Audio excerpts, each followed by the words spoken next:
Welcome to Deep Sleep Harbor, where the day grows quiet and rest comes gently.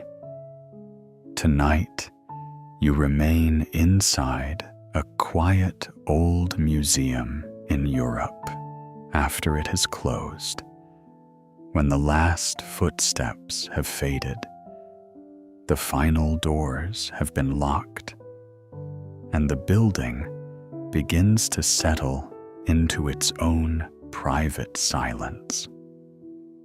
By day, this is a place people move through with curiosity and soft conversation, pausing in front of paintings, glass cases, and old objects that have outlived the hands that once held them.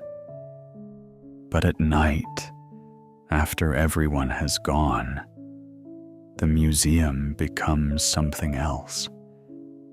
It no longer feels like a place meant to be visited.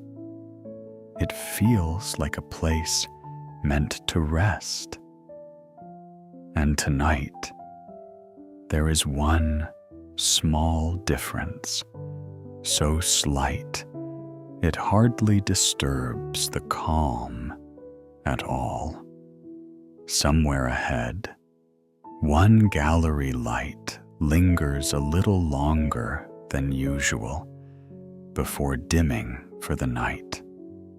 You are here on the evening round, moving slowly through familiar halls, making sure everything has quieted properly before the building sinks fully into deeper rest. There is nothing urgent waiting for you, no problem to solve, no mystery to untangle, no reason to hurry. Your role is simple. You walk through the galleries, check that each room has settled, and leave the building to its calm. In a place like this, even your work seems to soften at the edges. You are not guarding something dramatic. You are simply accompanying this old and beautiful building into deeper quiet. Before you begin, you can let yourself settle wherever you are. You do not need to hold on to the day any longer. You do not need to answer anything, fix anything, or keep up with anything. Tonight, all that matters is the slow movement of your steps, the dimmed lights along the halls, and the feeling of passing gently through a place that has already begun to fall asleep. The museum always changes after closing. You notice it first in the sound. During the day, every room is full of soft echoes, shoes on polished floors, low voices beneath high ceilings, and the pause and shuffle of people lingering longer than they meant to. But once the visitors are gone, all of that drops away, and what remains is a different kind of silence.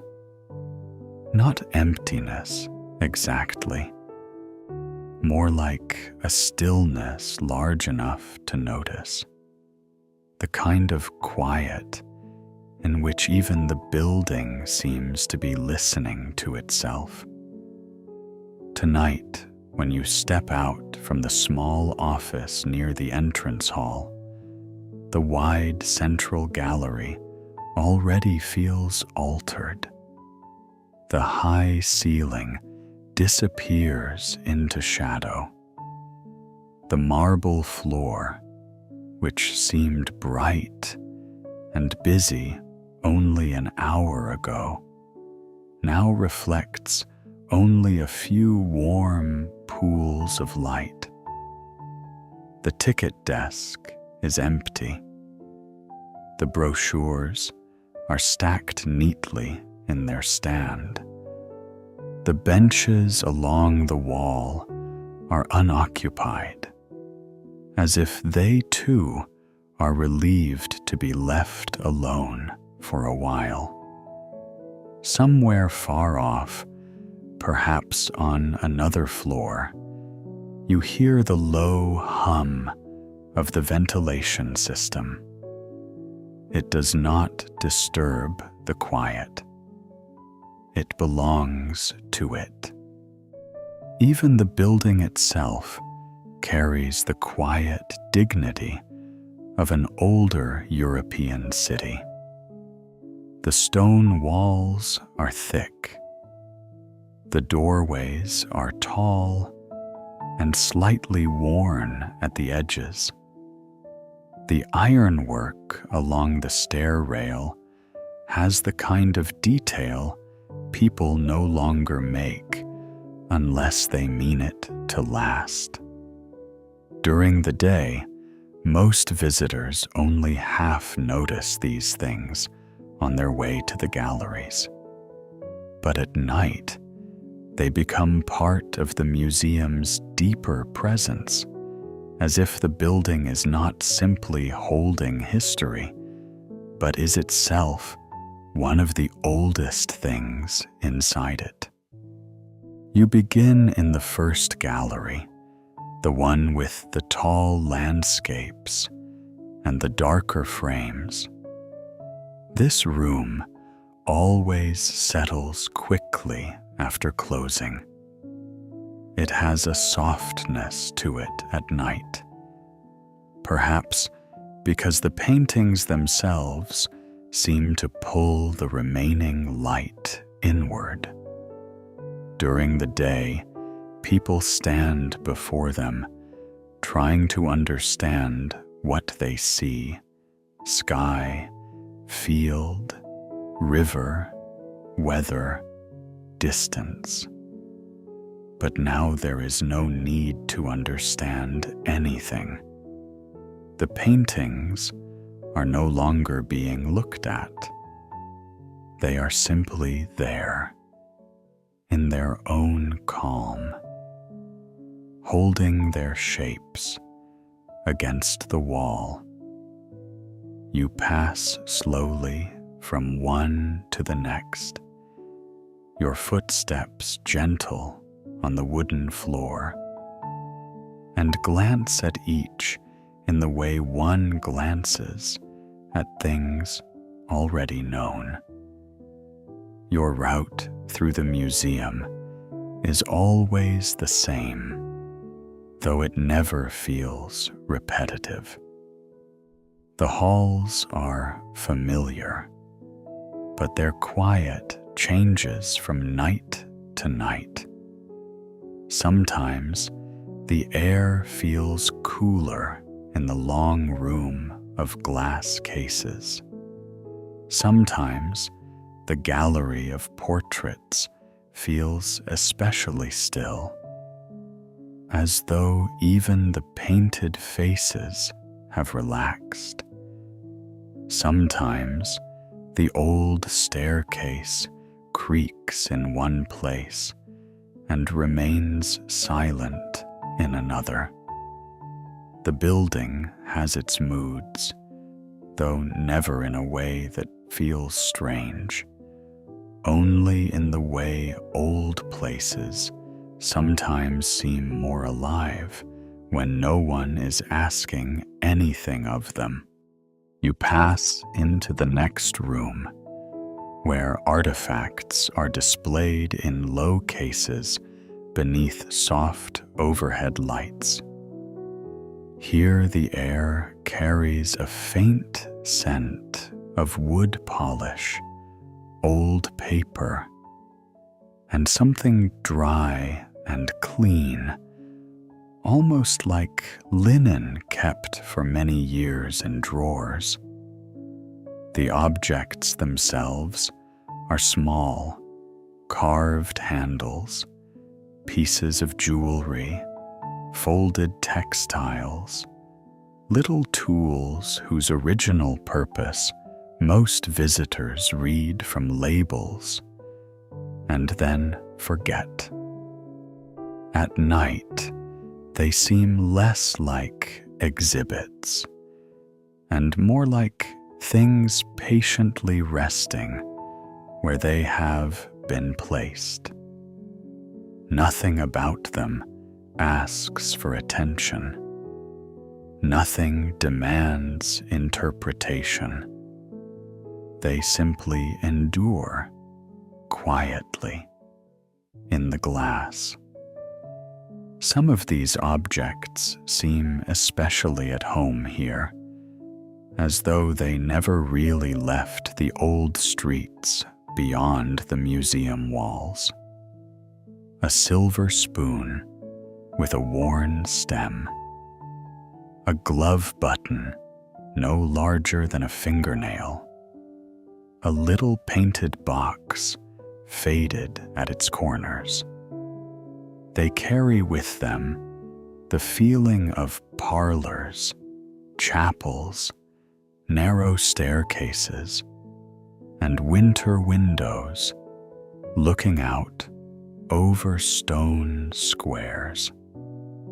In the hush of the gallery, they seem less like isolated artifacts and more like quiet fragments of a city that has been sleeping and waking for centuries.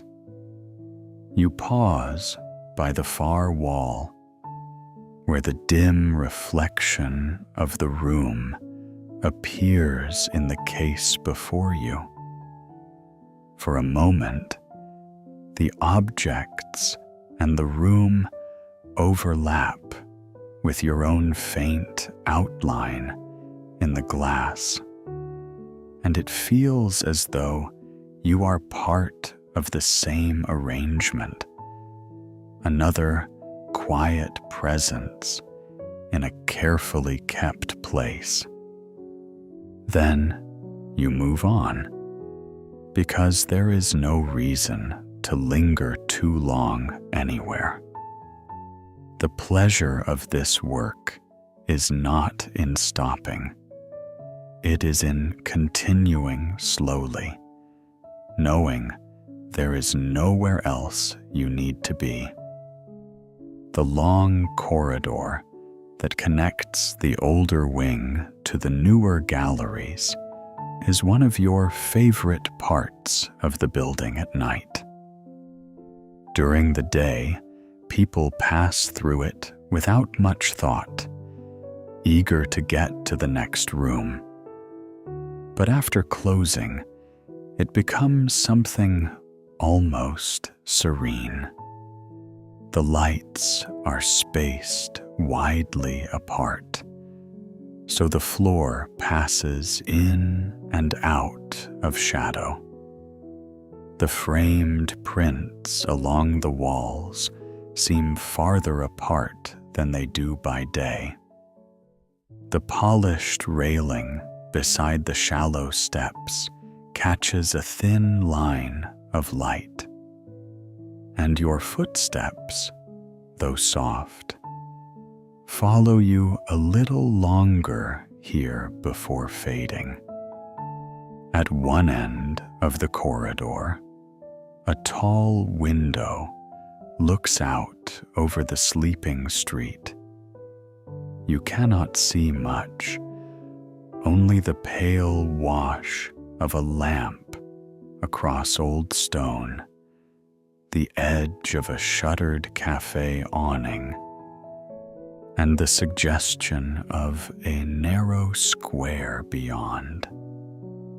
That is enough. It reminds you that outside this museum, the city has also quieted. The streets that held voices and footsteps all afternoon have now emptied into night, and the museum, like the city around it, is giving itself over to rest. As you reach the turn at the end of the corridor, you notice again the one small difference tonight. In the gallery ahead, one of the wall lights is still on. Normally, by the time you reach this part of your round, the lights in that room have already dimmed to their nighttime setting.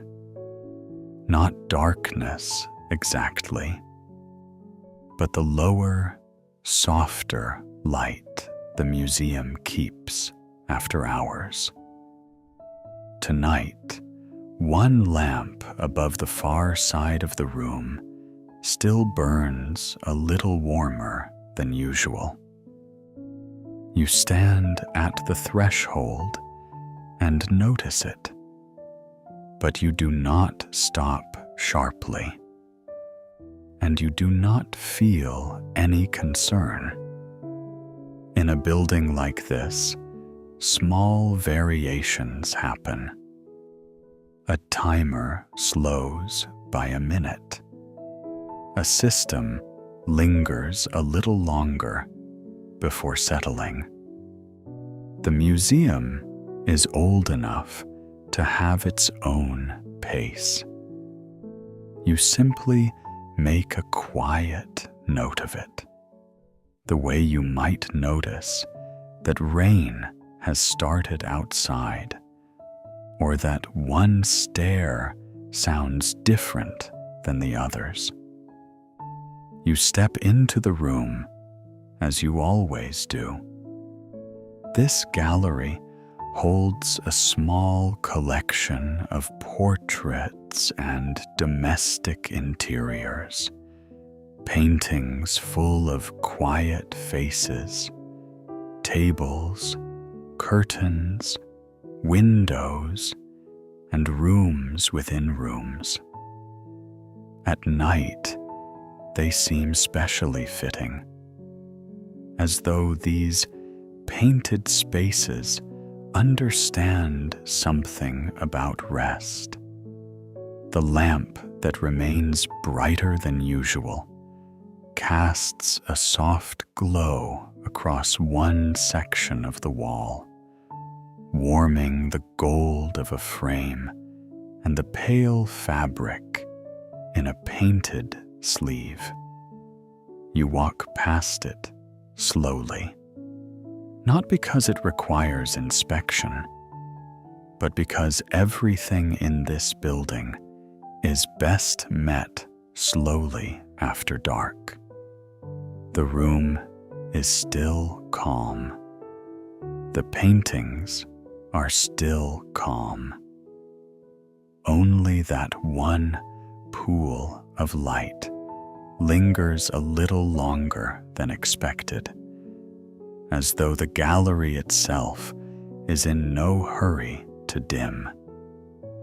You do not stay there long. You let the room be what it already is: quiet, composed, and almost ready to sleep. Then you move on, carrying that small difference with you only lightly. It does not trouble the night. If anything, it seems to belong to it. You move into the sculpture hall, where the ceilings rise higher and the air feels cooler. Stone and bronze hold silence differently than canvas and glass. The sculptures stand apart from one another, with generous space between them. And at night, that space feels almost like part of the exhibit itself. One figure turns gently at the waist. Another sits with hands folded in its lap. Another lifts an arm in a gesture that seems suspended not just in time, but almost outside it. During visiting hours, people circle them, read plaques, lean in, and step back. Tonight, you walk among them as if through a grove of quiet presences. Your footsteps are careful, though they do not need to be. It is only that this room encourages care. Near the center of the hall, there is a bench you always pass but never sit on. Its wood is worn smooth in the middle from years of visitors resting there. At night, it looks almost ceremonial in the dim light, as if waiting for some slower kind of use. You pause beside it for a breath or two, not because you are tired, but because the room itself seems to invite stillness. Overhead, the air system hums softly.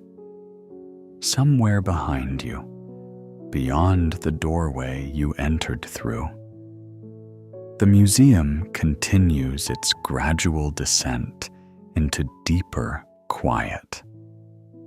Everything here feels balanced, unhurried, and complete. When you continue on, you climb the staircase to the upper floor. The stairwell is one of the few places where the museum sounds larger than it looks. Even your gentlest step carries upward and outward before fading. The banister is smooth beneath your hand.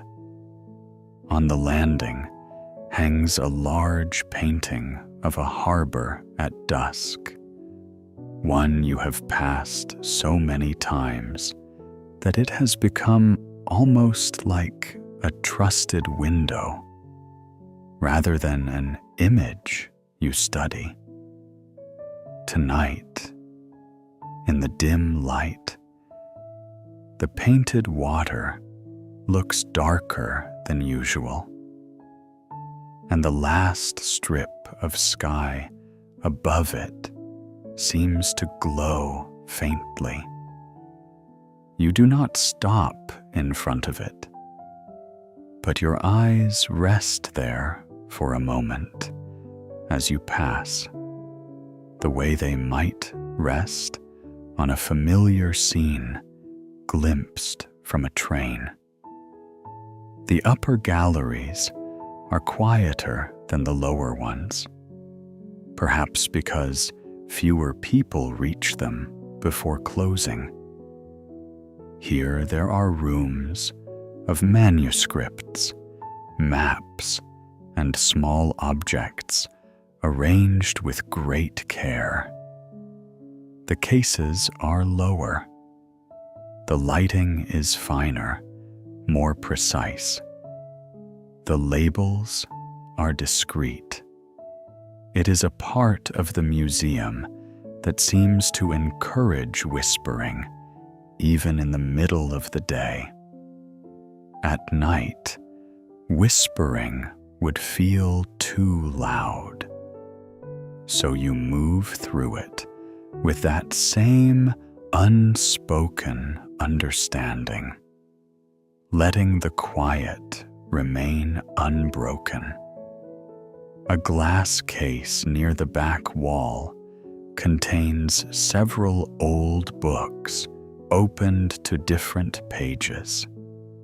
Their paper has softened over time into shades of cream and pale brown. The ink, though faded, still holds its lines. One page bears a hand-drawn border of leaves and stars.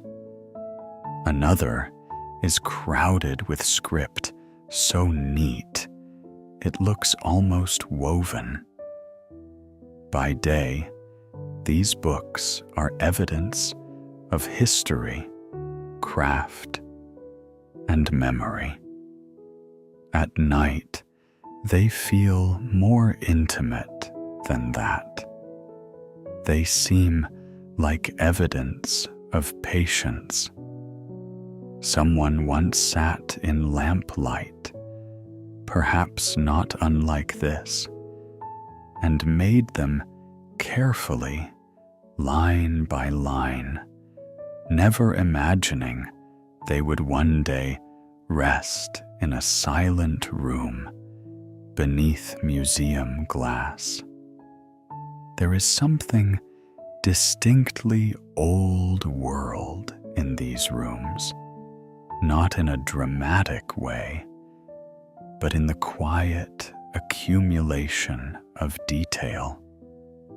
Thick paper, brass corners, faded leather spines, maps of coastlines and old kingdoms whose borders have long since changed. They do not ask you to think about Europe directly. They simply let it remain in the air, the way rain remains in stone after the weather has passed. Here the museum feels different than it did below. Not more awake, but more deeply settled. Downstairs, the quiet belongs to rooms that people have recently left behind. Up here, it feels older, drier, more patient. It is the quiet of pages closed long ago, of drawers not opened for years, of maps that once guided journeys and now rest under glass. You stay with that feeling for a little while, then move on.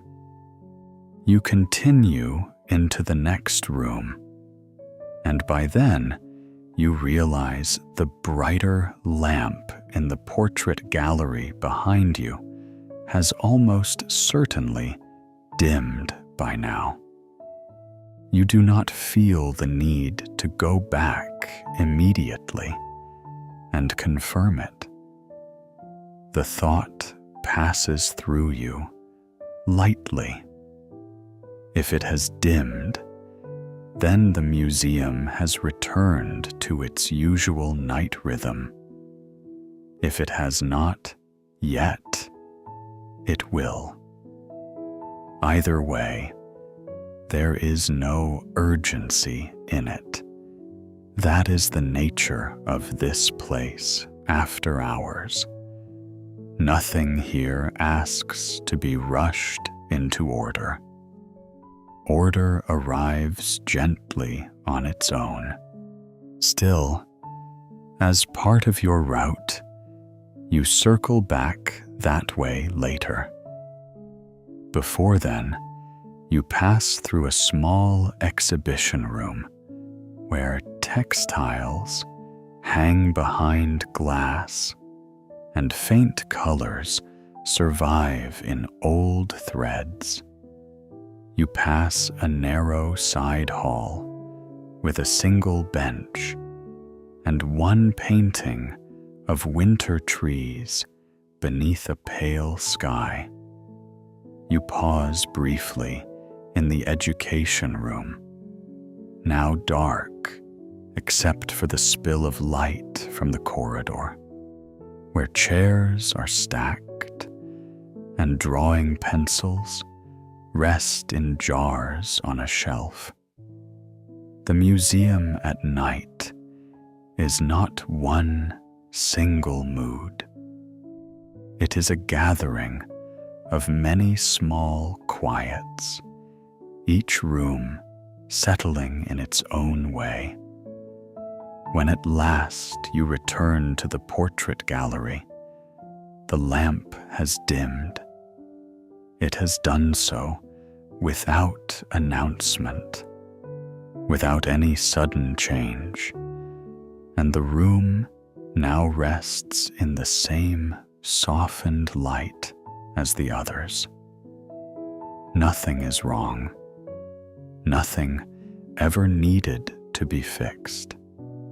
The one small difference in the evening has already folded itself back into stillness. You stand for a moment at the doorway and look in, noticing how even that tiny delay seemed to make the room feel gentler somehow, as though the museum had taken an extra breath before sleep. Then you move on. There is comfort in such small things. A light that lingers a little longer. A floorboard that gives one soft note beneath your step. A case that reflects the room differently depending on where you stand. These are not interruptions to the calm. They are part of it. They remind you that quiet places are not lifeless places. They have their own rhythms, their own slow adjustments, and their own ways of settling. And perhaps people do, too. By the time you reach the central hall again, the museum feels deeper in the night than when you began.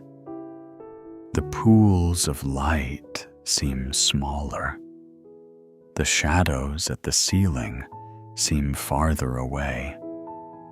The silence is steadier now, less like something newly arrived, and more like something fully in place. You pass the front desk once more, glance toward the locked doors, and see only the faint reflection of the lobby lights in the glass. Beyond them, the city continues, but dimly, distantly. Here inside, the building keeps its own time. You do one last slow walk through the entrance gallery, not because you expect anything to have changed, but because ending the round this way has always felt right. The landscapes on the wall hold their evening skies. The benches wait in patient stillness. The polished floor gives back a little light. Somewhere in the building, perhaps far above or behind a wall, there is the softest click as another system settles for the night. Even that sound feels restful. It belongs to a place being put gently to bed. At the end of your round, you stand for a moment in the center of the hall and let the quiet gather around you. There is no applause for finishing, no signal that the work is done, only a feeling subtle but certain, that everything has reached the place it was meant to reach. The rooms are calm. The lights are right. The old objects rest where they should. The building, with all its halls and staircases and patient displays, has entered the softest part of the night, and you have accompanied it there. You head back toward the small office by the entrance, moving as slowly now as when you began. Your keys are light in your hand. The clock inside the office will tell you the hour, but the hour hardly matters. Time in a museum after closing does not feel sharp. It stretches, softens, and becomes something you move through rather than something you follow. Perhaps that is why this place grows so restful at night. It releases you for a while from the usual need to keep pace. Before you step inside, you turn once more to look down the dim corridor leading back into the galleries. From here, the doorways appear one behind the next, each opening into shadow and muted light. Nothing calls to you from there. Nothing needs your attention any longer. The museum is quiet now, in the deepest, truest sense. Not empty, but held. Not silent in a lifeless way, but alive only in the softest, gentlest register. And as you let that last view remain with you, you may notice that the feeling of the building has begun to settle into you as well.